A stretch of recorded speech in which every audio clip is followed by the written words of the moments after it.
अपना जो third grade का एक टॉपिक है साइंस के अंदर परिवहन के अंदर जो परिसंचरण तंत्र के बारे में हम लोग पढ़ते हैं।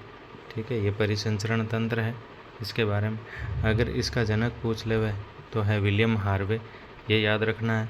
बनता किससे है तो बनता है मीजोडर्म से। ठीक है, ये दो चीज़ें पूछ सकता है एग्जामिनर। और ये कितने टाइप का होता है तो ये दो प्रकार का होता है, एक तो होता है बंद और एक होता है ओपन खुला। ठीक है, दो प्रकार का हो गया। बंद का मतलब क्या होता है कि ब्लड सीधा ऊतकों के संपर्क में नहीं, मतलब कि यार इसके अंदर नलिकाएं होती है। ठीक है, और पंप करने के लिए हृदय होता है, यह मोटर लगी हुई है, वो सीधा नलिकाओं में पंप करता है और नलिकाओं से सीधा किस में, सेल और टिश्यू, ये देखो ये ऐसे कैपिलरीज होती है, उनके माध्यम से सीधा कांटेक्ट में आ जाता है। और फिर ये जो होती है, ये देखो ये केशिकाएं, और केशिकाओं में क्या होता है, ये भित्ति से पोषकों का आदान क्या करती है कि जो ऑक्सीजन है या कुछ ग्लूकोज है या कुछ जो भी काम की चीज़ें हैं वो केशिकाओं के द्वारा सीधा ही टिश्यूज़ या फिर उनमें आपके ये कोशिकाओं में सीधा चला जाता है। ठीक है, और इसका एग्जाम्पल इम्पोर्टेंट है, बाकी सभी जो अपने को एग्जाम्पल पता है, क्योंकि मनुष्यों के अंदर सभी को पता है बंद होता है, गाय भैंस बिल्ली कुत्ता जिसको भी देखोगे ये सब आपको पता है कि यार जो हायर होते हैं प्राणी उनमें यही होता है। लेकिन एनेलिडा जो है ये सबको पता नहीं रहता है, ये नॉन कोऑर्डेटा है। ठीक है, और ये एनसीईआरटी से ही रिलेटेड है पूरा, तो एनसीईआरटी से बाहर ये है नहीं। ठीक है, तो आपके पूरी काम की चीज़ है। और उच्च कशेरुकी और कशेरुकी जो आप देख लो यार, हायर वर्टिब्रेट्स में तो हम मनुष्य आते हैं।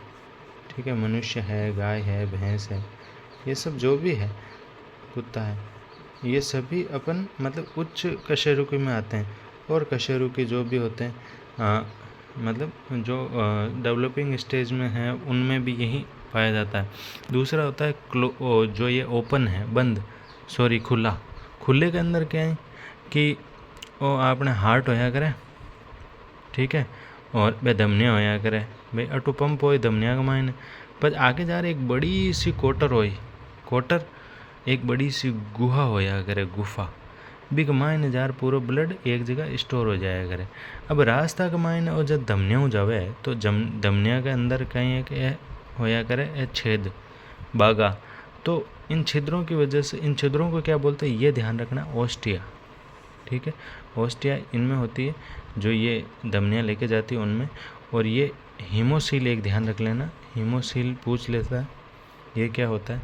ठीक है, ये दोनों चीज़ें हैं। तो ओस्टिया जब मतलब इसको अब खुला क्यों बोलते हैं, खुला इसीलिए बोलते हैं कि ओस्टिया के द्वारा डायरेक्ट जो है आपके ब्लड ये टिश्यू से संपर्क में रहता है। और इसमें क्या है कि ये सीधा संपर्क में ऊतकों से संपर्क में नहीं है, और ये सीधा ऊतकों के संपर्क में है। इसके उदाहरण है ऑर्थोपोडा और मोलस्का। ऑर्थोपोडा के अंदर आप याद रख सकते हो कीट है, मकड़ी है, कॉकरोच है, जो कीड़े मकोड़े होते हैं वो ऑर्थोपोडा में आते हैं, बहुत बड़ा संघ है ये। और मोलस्का के अंदर आप घोंगा, सीपी याद रख सकते हो। ठीक है, एक तो ये चीज़ें ठीक।